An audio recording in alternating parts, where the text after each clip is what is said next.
I'm Alicia. I'm a wildlife artist, and today I thought I'd take you on a journey where I come up with my new wildlife artivism piece. I've been feeling pretty uninspired recently. I'm not entirely sure why. I think it just happens to all artists periodically. So anyway, I've been having a sort of play letting my mind have a marinate and see what it comes up with. And I've just been researching on internet about different species, and I've decided to do something on the helmeted hornbill. So helmeted hornbills are a critically endangered species with a declining population. I've decided I want to focus on them just because I think they're really interesting from a kind of biological perspective, and also they look very, very cool. And so I'm kind of reading about them, and then I will kind of start formulating what I want to focus on with regards to the threats they face. And because of that helmet structure they have, they are mainly affected by the illegal wildlife trade. So hornbills have a helmet, a casque, which is made of keratin, which is the same stuff as our fingernails and as our hair. And it's basically considered to be as valuable as ivory, and it actually sells for more than ivory.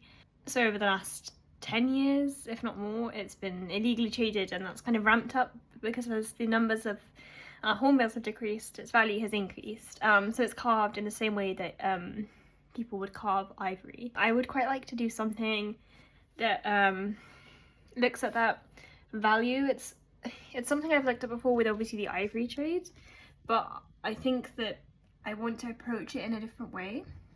I might start by sketching out the hornbill itself.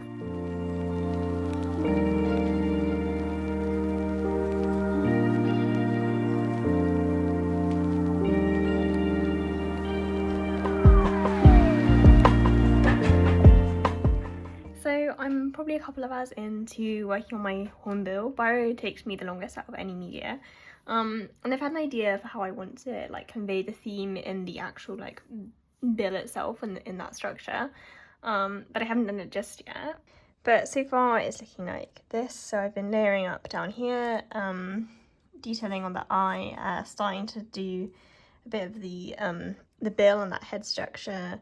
But basically just slowly like layering everything up. I've been working more on my hornbill artivism piece today, and I decided that I wanted the beak to be red because it's often called red ivory, because of it being used for like carving and aesthetic purposes. And so I wanted to kind of portray lots of different hornbills inside the beak to make it look a little bit like it's been carved. So this is what it's looking like, and as you can see it's getting there. So I've been building up the feathers and stuff, but also starting to add details, skulls. There's a nest up here with it feeding its chicks. They're all kind of overlapping each other. I wanted it to kind of feel like it's being carved coming out of the beak. It's still not quite done yet, but it's getting there. I think I like how it's looking, and I really wanted to have that color contrast as well. That was quite important to me. Anyone who's been following me for a long time will know that I really love like my colours, use of colour in like artivism pieces especially. I think it's very important when communicating a message to think about it quite a lot, so that's definitely been something I've been thinking about for this piece. And yeah, check back tomorrow hopefully to see how the piece looks.